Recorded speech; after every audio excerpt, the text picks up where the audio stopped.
From the CISO Series, it's cybersecurity headlines.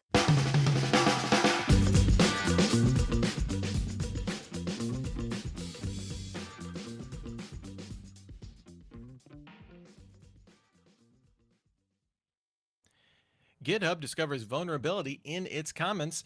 Networkless cloud attacks on the rise, easy for me to say. And AI on police body cams. What could go wrong? These are some of the stories that my colleagues and I have selected from this past week's cybersecurity headlines. We applied a consistent rubric to find out which stories we were going to cover today.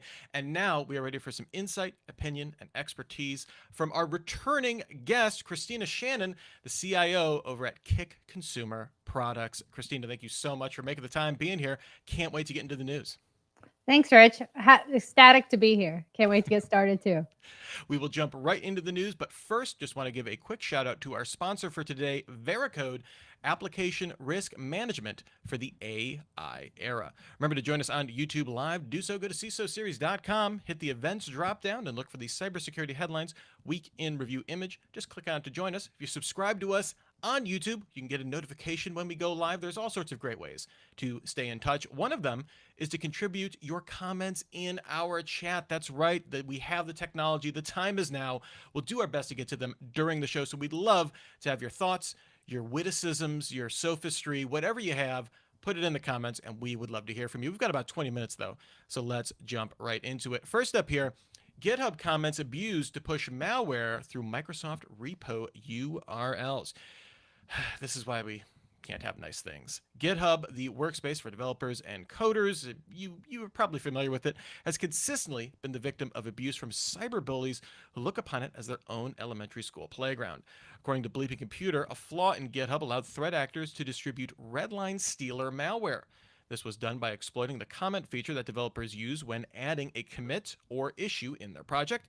Instead of generating the URL after a comment is posted, GitHub unfortunately automatically generates a download link, which allows threat actors to attach their malware to any repository without them knowing. So, Christina, I'm not looking here to bash GitHub or anything like this, but simply the fact that bad actors continue to find new ways to use features that were put there to innocuously, to do something legitimate, kind of in some ways analogous to something like a SQL injection. Do you think that AI's capabilities for creating what-if scenarios could be useful on the defensive side for helping security people maybe look at technologies from a threat actor's point of view, kind of use it for some defensive inspiration? Yeah, I mean, yeah, I think that absolutely. I think that using AI, I think that's a great use case for AI, right? When you think about red teaming and threat hunting, I think that, the use of AI could you could basically look at all the different attack vectors and then compare that to the what if scenarios. And I think, you could speed up from both a velocity and an efficiency the time it takes to really detect, the unknown vulnerabilities. Yeah, and that's kind of a use case for something like Microsoft's Defender Copilot, right? That they're just starting to roll out, a security copilot, whatever they're calling it. We've heard of, there are a lot of very obvious use cases you could think for that, but as these LLMs get more specialized, I do think that is a tremendous opportunity, right, to do kind of some of that creative work, or at least get the ball rolling with that in a way at kind of at scale that we haven't been able to do so before. I think is a really interesting possibility. Yeah, completely agree. All right, next up here, art of penetrating a business without touching the endpoint. Experts from Push Security have presented detailed information about the practice of networkless attack techniques targeting cloud apps and identities. They describe them as the new perimeter. The article goes through techniques, things like adversary in the middle, phishing, instant message, IM phishing, SAML jacking, where an attacker makes use of a SAML SSO, and octajacking, which an attacker can set up their own Okta tenant to be used in highly convincing phishing attacks. Turns out, when you have trusted actors, people can abuse that trust. So, Christina, this is a similar issue, I think, to the GitHub story. A little bigger, though, or at least a wider area of influence potentially here, considering everyone uses the cloud in some way. Are you familiar with any of these techniques specifically? And I'm just curious what your thoughts about these kind of cloud-based attacks in general. Yeah, I mean, it's one of those things where when I think about it holistically, it's like, oh man, that I understand why a lot of security teams, a lot of CISOs say, one of the most challenging things in running an effective security program is the evolving threat landscape. Because as soon as you think you figured out different strategies for attacking different or stopping different attack types, then there's a new way to go do it. I would say, this reminds me in the techniques that are being used, like before there was cloud, there was web application attacks, right? And Mhm. so yes, I've seen these types of attacks in terms of you know man in the middle attacks. You think about when I just think generally speaking, when you have to be really prudent when systems are exchanging. You have to be prudent that systems can validate authenticity and integrity, right? And then you have to also make sure that legit credentials are looked at for anomalous behavior. I mean, we have to adjust as these new techniques and more ferocious techniques are coming out. Yeah, it's kind of that whatever we decide is going to be the perimeter is then just the next most targeted thing. So if we move to Yeah. identity, now we have to validate. Now we have to look for anomalous identity actions and stuff like that. So we just keep moving down the stack of turtles at some point, or at least the threat actors do, which is nice to keep all the security folks busy, right? Yeah, definitely job security. All right, next up here, cops may soon use AI to generate reports from body cams. Taser maker and police contractor Axon has announced a new product called Draft One. This leverages OpenAI's GPT-4 large language model to generate police reports from body cam audio. Critics are quick to point out that this use of AI could potentially lead to baseless accusations due to hallucinations, which we know these models do, and further institutional ills like racial bias, particularly when we're talking about training data. There's a lot of open questions about that. But no worries, Axon asserts that it's adjusted the AI model to ensure it can't go off the rails. What could go wrong? Shrug emoji. To be fair to police officers everywhere, paperwork that comes with the job is non-trivial, and it is not necessarily. It can go undone, and something to address that potentially could give officers more time to do other things in law enforcement. Is it too soon though to bring in generative AI into the picture? I'm curious, Christina, would you trust it to create better reports than officers can themselves? On this one, I would probably say, I would be a fast follower versus an early adopter. I definitely wouldn't want to be on like the first team that's rolling it out or the beta team. I'd want them to work some bugs out.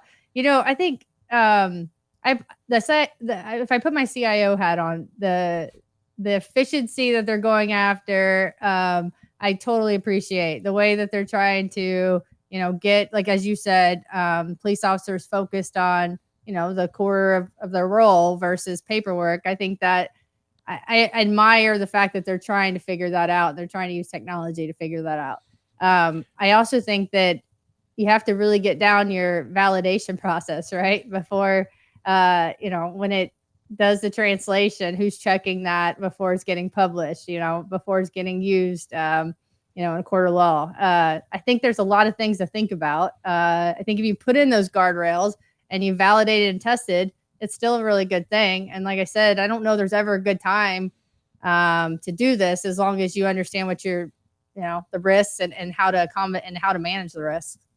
Yeah, this is one way to deal with the fact that it's extremely challenging for police departments to review all of the body cam footage that they are putting in. I'm certainly not saying body cam's good thing, but that does present a challenge. Then my only fear is that then that validation step then gets passed down to AI at some point because they're still having so many more reports. It always seems like the solution to we need to check AI is to throw more AI at it, and that always makes me when we're setting up those fail safes, that always makes me careful. And Killabop in our chat says, "Be careful when you pour out your water bottle in public. We'll get you booked for public urination." Yeah, I would want someone to review that report before I get booked here for sure. Yeah, I was thinking about it. Just I went to a conference not too long ago, and it was a publicly held information that was shared. You could find it on the internet, and I took notes on my notepad, and I threw it in one of the services, and then I just to do takeaways, right? Give me some key takeaways.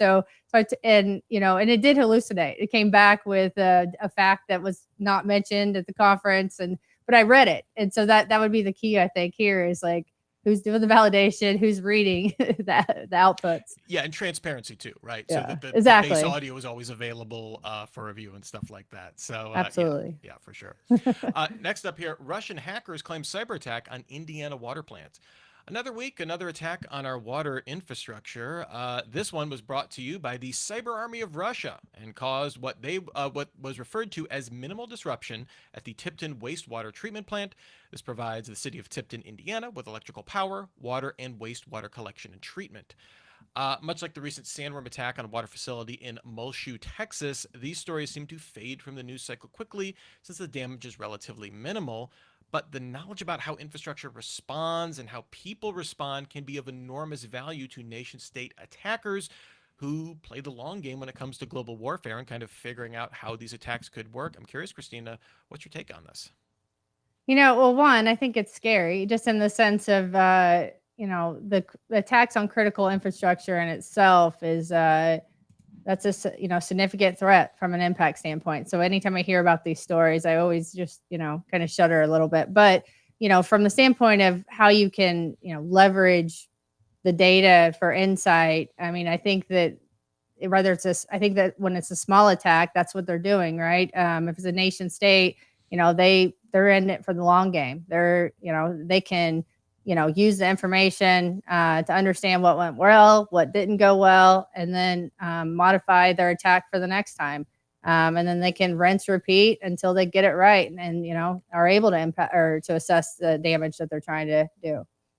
Yeah, my only hope is because I do think it is a problem where these start to happen so often that we just kind of roll our eyes and go, oh well, nothing happened. It was bad. I'm sure someone's fixing it. Like CISA has definitely, I obviously identified critical infrastructure over the last couple of years as like a major priority to be looking at. So my hope is that this is a motivation, right? As much as it is threat actors gaining potential information on response plans and strategies and capabilities, that we can move faster than maybe to make that attack value or data have less value over time. But that all comes down to motivation from the providers and stuff like that, and from CISA to keep their foot on the gas when it comes to this kind of stuff, for sure. Yeah, and I think CISA is a big help here, right? Because these industries are different in terms of how their security awareness level, and I think that CISA is helping where some of the industries that need this help. So I'm glad to see it. All right, before we move on to our next story, I have to spend a few moments and hear a word from our sponsor, Veracode. Get ready to experience the future of application security at RSA Conference 2024 with Veracode. Join them as they unveil cutting-edge innovations and insights to tackle today's most pressing security challenges. From live demos showcasing their newest products to encouraging discussions with industry experts. They'll see you at RSA Conference. All right, next up here, new research discovers vulnerability in archived Apache project. A vulnerability has been uncovered in an archived Apache project called Cordova App Harness that could lead to software supply chain attacks. Attackers could use techniques such as typo squatting, repo jacking, and dependency confusions and other things that could be post-punk band names to insert vulnerable dependencies in open source software, which could then lead to execution of arbitrary code on the host machine where the vulnerable application is deployed. So, Christina, open source code is a topic we've seen frequently on the show, and certainly in the last couple of weeks. And by its very nature, it would seem difficult to mandate regular security scans and updates and security education to developers. It's just a much less formalized pipeline, I guess.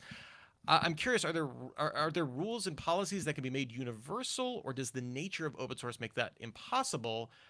Is it always just going to be buyer beware?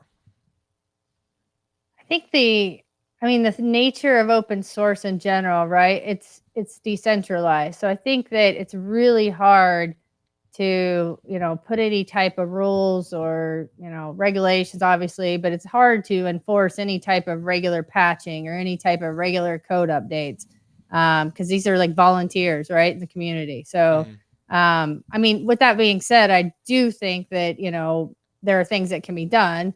There's, software that scans for open source components, vulnerabilities. And I think that like a lot of the larger projects, right, they have security governance that's been applied. But yeah, I think that it's mostly buyer beware a little bit. I do think there is some, I guess, supply side pressure you could put on this, in that it is like the vast majority of contributions. I don't even say the vast majority. The majority of contributions to open source for a lot of major projects come from major companies. Yeah. Now, right? Like that is extraordinarily common practice. Doesn't even barely needs to be noted. So in that way, because we know the source of those, I feel like they exert an outsized pressure and have the motivation, because the only reason they're contributing to those is because they're using them to secure them. As we saw with things like the XY project, obviously there are the further back you go, you can find some maintainer that's ready to hang it up and is open to social engineering or any number of different attacks and stuff like that. So I do think we may just see more corporate influence from this, and Richard Stallman will be very upset. Yeah, it is still always going to be, I think, a tricky nut to crack. I do think the value outweighs the risk, at least from all these companies that are dependent on it, right? Oh, I completely agree. The value definitely outweighs the risk. It's just getting people and companies to spend the money, right? Yeah, that's true. That's true. Yeah. Why should I spend money on this free thing? Is a tough conversation to have. All right. Next up here, threat actors plant fake assassination story. The Czech news agency, CTK, reports that an unidentified threat actor accessed its website to publish a fake story. The story claimed that Slovakia's Security Information Service prevented an assassination attempt against newly elected Slovak President Peter Pellegrini by Ukrainian nationals. The fake story was published in English and Czech, but did not get further distribution to CTK's clients. It went up on their main site, but didn't go to a lot of their affiliate deals. So, Christina, clearly the danger of such an attack on a media site is the chaos that can be generated in those first few minutes before it's discovered and removed. The idea being, hey, if this goes viral, it's going to be tough to stop it. Do you find it surprising that this happened on the actual news agency website, which presumably would get taken down relatively quickly, and not just on a spoofed version?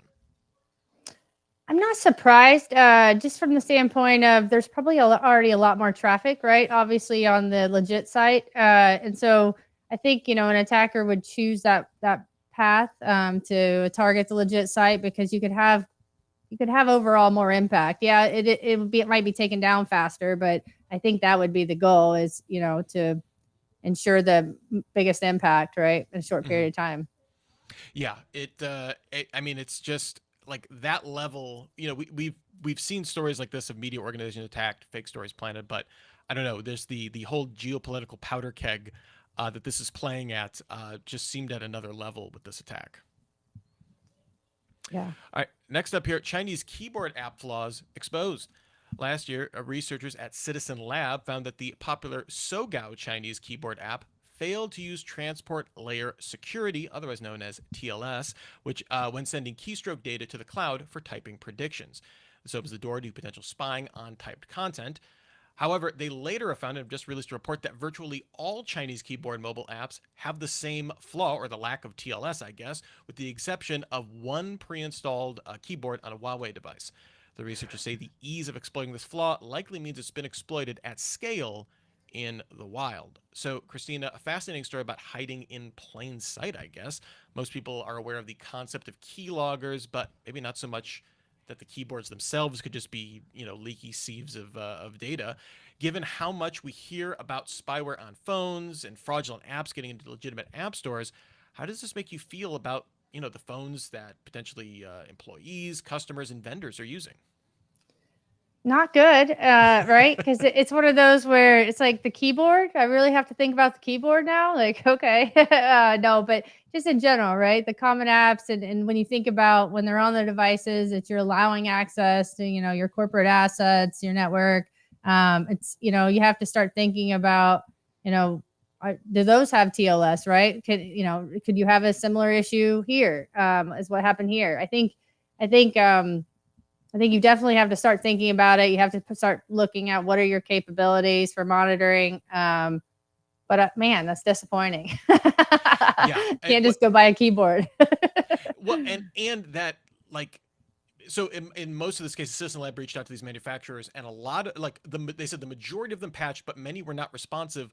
But also you have like that classic Android fragmentation problem of the pre-installed ones might not get an update. If those are out of support, like, you're just stuck with a leaky keyboard as long as you have that device. I guess you could install a third-party one that was, that had been patched, but still, like, there's a whole lot of trouble even knowing this with a lot of people, and then communicating something as wonky as TLS to everyday people on top of that. Just, yeah, it's not great. Yeah, I don't think that's a good. What TLS is like a good answer, right? In terms of like, hey, we got to go do TLS everywhere. But so I think it's one of those problems that'll grow, and we'll have to figure it out, right? Yeah.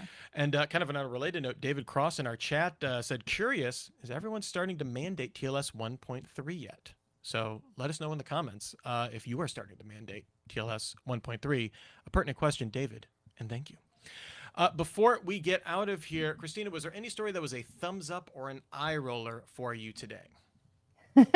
I'm laughing because I like I said, I appreciate the story on using generative AI to do for the body cam to do the transcribe of the events that happen. I think there's a lot of work to do, right? And I think there'll be some misses, but I do like how they're trying to figure it out. So. Well, and the good news is, to your point of not being like the leader, being a fast follow. Yeah. There's not market pressure to have to be first to deploy this, right? It's not like there's another police force that's going to come into your city and disrupt exactly. you. So like I feel like if this has promise, let's do some pilots, like you said. Let's do some pilots. keep it in Q&A for a long time. yes, get all the kinks worked out. So Christina, thank you Christina Shannon, the CIO of KIK Consumer Products. Thank you so much for being on the show. Your insight, your energy is just fantastic. Really appreciate it. We'll have to have you back on again. Where can people find you online if they're so inclined to keep tabs on you? You can find me on LinkedIn. That's where I like to hang out. Excellent. It's a groovy place. I don't know if anybody's heard of it, but it's a great networking site. And we will definitely have that in our show notes. So thank you once again, Christina. I really appreciate your time. Thank you very much, Rich. All right. And thanks also to our sponsor, Veracode, application risk management for the AI era. And thanks also to all of our audience today. We can't always get every comment up on screen, although if you mention TLS versions, you have a very high chance of getting mentioned on the show. But we deeply appreciate all of you being here, participating, showing your support and your interest, and just having some fun in that chat. We do appreciate it. Remember to come back and join us next week when we'll have Super Cyber Friday, all about hacking the value of GRC. And then we'll have another Week in Review show right after that. Super Cyber Friday is at 1 p.m. Eastern. The Week in Review is at 3:30 Eastern. And remember, you can still get your daily news fix through cybersecurity headlines every single day. Give us about 6 minutes, and we'll get you all caught up. Until the next time we meet, I'm Rich Stroffolino, reminding you to have a super sparkly day. Happy. Cybersecurity headlines are available every weekday. Head to CISOSeries.com for the full stories behind the headlines.